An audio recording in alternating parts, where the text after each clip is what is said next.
Hello दोस्तों, इस कहानी में मैं एक लड़के का रोल निभा रही हूँ। मेरा नाम राम है। मैं सुबह से सड़कों पर बारह मारा फिर रहा हूँ। मुझे ऐसी लड़की की तलाश है जो मेरी ज़िंदगी में एक उम्मीद की किरण बनकर आए। यूँ तो मैं अमीर घर का लड़का हूँ, अपनी मम्मी पापा का इकलौता बेटा हूँ। मेरे पापा कंपनी के सीईओ हैं। खूबसूरत लड़कियाँ मेरे आसपास घूमती रहती हैं। लड़कियों के मामले में बहुत तेज हूँ। जब जिस लड़की पर दिल आ जाता उसे अपनी ज़रूरत पूरी कर लेता। आज एक ही दिक्कत हो गई थी। मेरी ज़िंदगी में एक ऐसी परेशानी आ गई जिसकी वजह से मेरा जीवन 24 घंटों में हमेशा के लिए बदलने वाला था। मेरी शादी बचपन में ही तय हो गई थी, मेरी माँ की दोस्त सुमित्रा की बेटी से। मेरी शादी सालों पहले तय हो चुकी थी। उस वक्त हम कोई रईस इंसान नहीं बल्कि मिडिल क्लास फैमिली के थे। मेरे पापा की जॉब चली गई थी, घर की हालत बहुत बुरी थी और उस हालत में मेरी माँ की सहेली सुमित्रा आंटी हमारे साथ खड़ी थी। एक दिन उन्होंने मेरी माँ से कहा, अगर तुम लोग चाहो तो कोई बिजनेस देख लो, क्योंकि नौकरी तो मिलने से रही, यूँ तो तुम्हारे घर का गुजारा नहीं चल सकता। मेरे मम्मी पापा कहने लगे, पर हमारे पास पैसे नहीं हैं। लेकिन तभी सुमित्रा आंटी ने मेरे पापा के हाथों में 2 लाख रुपए रख दिए। कहने लगी, इन पैसों से आप अपना कारोबार शुरू करें। जीजा जी, इन पैसों से मेरे पापा ने अपना कारोबार शुरू किया था और आज हमारे पास करोड़ों का बिजनेस है। हम तो सुमित्रा आंटी से भी काफ़ी रईस बन गए हैं। लेकिन मुसीबत में उन्होंने हमारा साथ दिया था, इसलिए मेरी माँ ने भी उन्हें वचन दिया था कि उनकी बेटी से मेरी शादी करवाएंगे। बचपन में तो उनकी बेटी काफ़ी खूबसूरत थी, पर जवान होते होते मोटी होती चली गई। मैंने उसे कई बार कहा था, अपनी सेहत का ध्यान रखो, पर उसके हाथों में यह ना था। मेरी माँ भी यही चाहती थी कि सुमित्रा आंटी की बेटी खुशबू से शादी कर लूँ, पर मैं खुशबू से प्यार नहीं करता। इतनी मोटी होड़ के कारण खुशबू बदसूरत लगती और आज हमारे पास करोड़ों की संपत्ति है। मैंने अपनी माँ से कहा, सुमित्रा आंटी से ने जो पैसे हमारी मदद की थी, क्यों ना हम उसे सूद समेत वापस कर दें। मुझे कुर्बान क्यों करना चाहती हो? पर मेरी मम्मी पापा उनका एहसान न भूल पाए। कहा, ऐसा नहीं होता बेटा, पर मेरी जो कुर्बानी देने चले वो समझ नहीं आता था कि मेरा क्या कसूर है। मैं पक्की बात करने सुमित्रा आंटी के घर जाने वाले थे, पर मैं अंदर ही अंदर बहुत परेशान हो गया। मैं इस शादी से बचना चाहता था और उसका उपाय सोचने लगा। अचानक मेरे दिमाग में एक प्लान आया कि मैं किसी लड़की से शादी कर लूं। लेकिन मैं करोड़पति इंसान हूं। ऐसी कई लड़कियां हैं जो मेरे पीछे पड़ी रहती हैं। उन लड़कियों को मुझसे कोई मतलब नहीं, बस मेरी दौलत से मतलब है। मैं ऐसी शादी नहीं करना चाहता था। मुझे लगा किसी गरीब लड़की से या नकली शादी की एक्टिंग कर लेता हूँ। यही सोचकर आज घर से बाहर निकला था। मुझे एक लड़की की ज़रूरत है। मैं सड़कों पे काफ़ी तेज़ गाड़ी चला रहा था। उसी वक्त धीमी धीमी बारिश हो रही थी। अचानक मेरी नज़र रास्ते पर एक अकेली खड़ी लड़की पर पड़ी। उसे देखकर मेरी हैरत का ठिकाना ना रहा, क्योंकि लड़की बिल्कुल सफ़ेद साड़ी में थी। मैंने थोड़ी आगे जाकर गाड़ी रोक ली। गाड़ी से उतरकर मैंने उसके करीब चला गया। उसकी साड़ी बुरी तरह से भीग चुकी थी। उसका बदन साफ नजर आ रहा था। साड़ी बहुत ही खूबसूरत और नेट से बनी हुई थी, पर गीले होने के कारण उसका जिस्म नज़र आ रहा था। मेरी नज़र उसके जिस्म पर जो टिकी, लड़की को समझ आ गया। कहने लगी, आप कौन हैं? मेरे सामने क्यों आ गए? लड़की की आवाज़ में एक तेज थी। उसने अपने बालों को चोटी बना रखी थी। बाल गीले होने के कारण उसने अपनी चोटी खोल दी और बाल खुले कर सामने आ गए। लड़की की खूबसूरती देखकर मेरे मुंह से रस टपकने लगा। मैंने कहा, मेरा नाम राम है।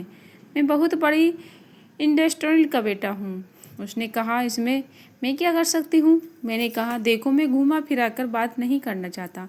मुझे एक लड़की चाहिए। उसने कहा, मैं यहाँ धंधा करने नहीं आई हूँ, मैं अपने घर जा रही हूँ। तुमने शायद मुझे गलत लड़की समझ लिया है। तुम जैसे रईस जादे को अपने आप को बहुत ज़्यादा ओवर स्मार्ट समझते हो। मैंने कहा, तुम गलत समझ रही हो। मुझे लड़की टाइम पास के लिए नहीं चाहिए। ऐसे ही मेरे आगे पीछे कई लड़कियाँ घूमती फिरती हैं। अपने आप को कोई बहुत बड़ी परी ना समझो।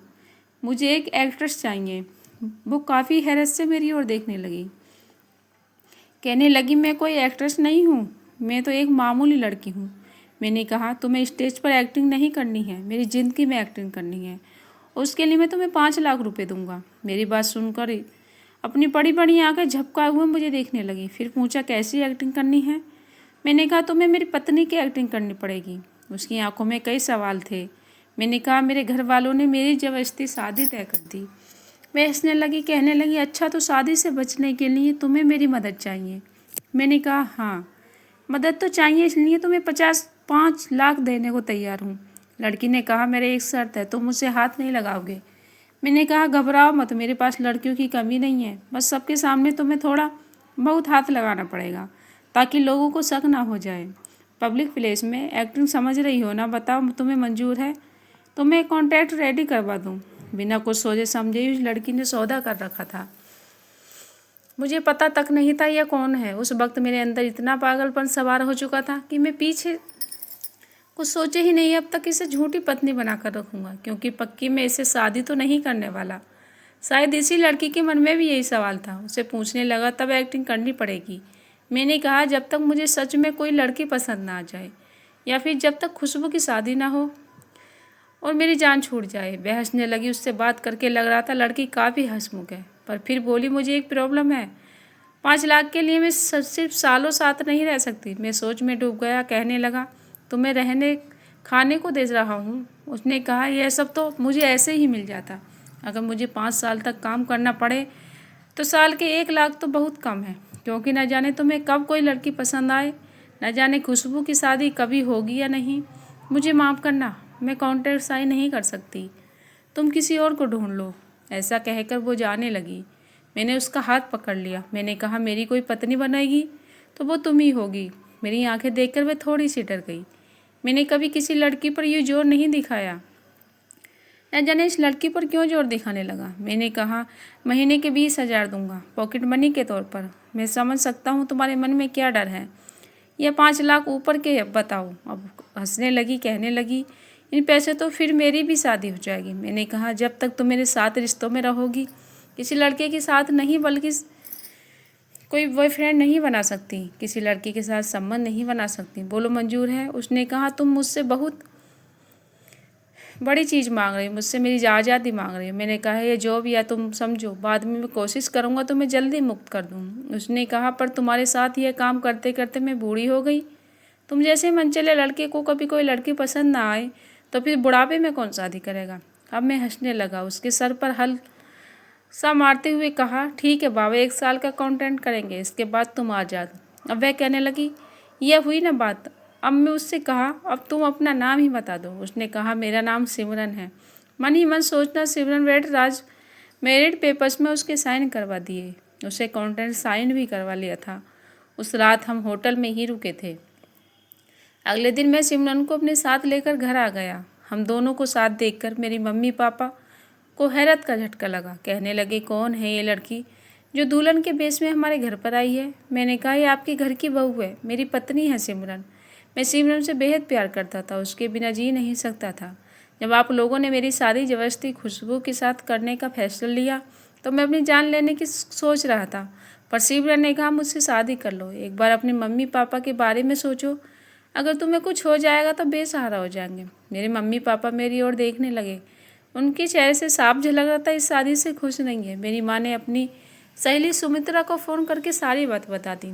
मैं भी काजल को कॉल करके कह दिया अब तुम अच्छे लड़के से शादी कर लो। मैं किसी और से प्यार करता था, इसलिए मैं शादी करने के लिए मजबूर हो गया। खुशबू तो मन ही मन मुझे चाहती थी, या फिर मेरी दौलत को कह नहीं सकता। हाँ, एक समय उसकी माँ ने मेरे घर वालों की मदद की थी, पर मैं अपनी कुर्बानी नहीं देना चाहता, इसलिए उसके आंसुओं का मुझ पर असर नहीं हुआ। रात के सोने के लिए मैं अपने कमरे में गया। सिमरन कहने लगी तो मेरे साथ सो गई क्या? मैंने कहा क्या कैसी बातें कर रही हो? मम्मी पापा घर पर हैं, हम अलग कमरे में सोएंगे, उन्हें शक हो जाएगा।